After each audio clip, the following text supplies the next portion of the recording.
Hi guys, and welcome back to term 2. One thing we can be guaranteed of is that this term is going to be very fluid. Be sure that it's going to be rapidly changing, but one thing we will do is we will need to make sure that we're keeping ourselves active and staying fit during these times. We're very lucky in Tasmania that we can still get out in our own local area, get some fresh air and go to beautiful places like this. Just make sure that you follow the guidelines and that you maintain your social distancing along the way. So throughout this term I'm going to be sending home some links and some games and activities. There are three main areas that we're going to focus on during this term. One of them is fitness, one of them is games, and the other is social and health and well-being. So join me along the way. I'll be posting videos, giving you guys tips, giving you some feedback and just touching base in general. So let's just enjoy the term for what it is and we'll see how we go.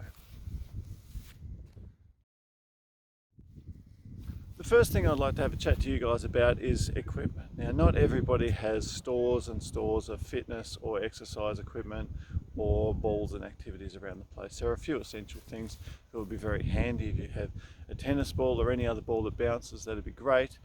If you've got some chalk or something else to mark the ground with, like paint or even coal, you can get creative with those sorts of things.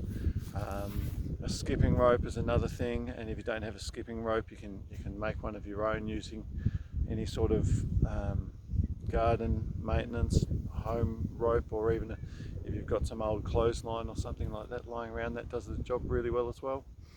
But I just want to have a chat about modifying other types of equipment to suit your need. We're going to play a game later on today called Sockey hockey, and usually with hockey you require a stick and ball and some goals and those sorts of things, but we're going to play it just with a rolled up newspaper, a pair of socks, and whatever you've got, whether you've got some shoes or if you've got, like I used, a table for some goals, and you can play it with anywhere from sort of 1 to 6 players depending on the area that you're playing in.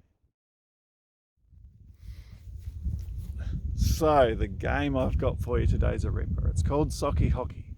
All you need to do is click on the link below and you can check out my kids and myself having a bit of a go at it in our lounge room. You can play it anywhere though. You can play it outside if you've got a little courtyard. You can play it in a bedroom. You just need to change the activities and the rules to suit your particular playing area. So enjoy that one. So last time I asked you guys to start thinking about putting together a fitness routine for your own personal situation. I did that for myself and my own family, and over the school holidays I found that what I did was slightly too ambitious. We found that we didn't have the time to stick to that fitness routine. So instead what we did is we, instead of doing 3 activities a day, we cut it back to 2. And what we actually found was that we were substituting that third activity with something else anyway. So instead of sitting inside and doing a PE with Joe, if the weather was nice, we went for a bike ride instead. So what I'd like you to do now, after you've been having a go at it for a couple of weeks, is I want you to adjust and modify it to suit your needs. Was it too hard? Was it too easy? Did you find it too time consuming? So all of those sorts of things, I want you to re-look at it, throw it out if you need to, make a completely new one, or you might find that you just need to cut a few activities here and there and replace them with other ones, or indeed just replace them and have a bit of a break as well.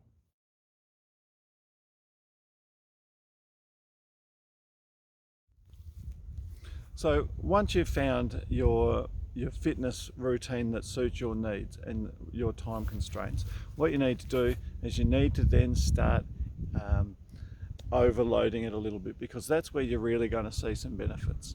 And there's 4 ways that you can do that. You can increase the intensity, which basically means do it harder, do it faster. Okay? You can increase the duration, just go for longer. You can increase the distance, how far you run, go further or go higher. The last way that you could do it is increase the repetitions. So instead of doing 10 star jumps, do 15. Instead of doing 3 rotations of your activity, do 4, something like that. So a really good way to keep a record of this is just to write things on a journal or on your fitness routine. Just make some notes. Is a really simple activity and idea, and that way you're going to be able to track your improvements as well. This week I've got a social challenge for you today, guys. What I would like you to do is I would like you to contact a relative or a friend each day. Not just for a general chat and to send silly messages and bits and pieces. Before you ring, what I'd like you to do is I'd like you to come up with 5 different questions that you'd like to ask them. You could ask them what they would like to be when they grow up. You could ask them what made them smile today. You could ask them who is their role model. You know, there's no wrong or right questions. You could even ask them what they'd do if they won $1 million, something like that. But just so that you've actually got some substance to base your conversation on. We all know that skipping is a great activity and it really does work your body from head to toe.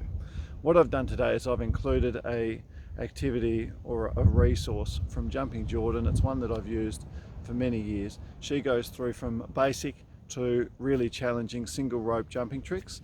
So if you've got a jumping rope at home, a skipping rope, or you can make your own, have a go at them and work your way from basic and see how far you get down her trick list.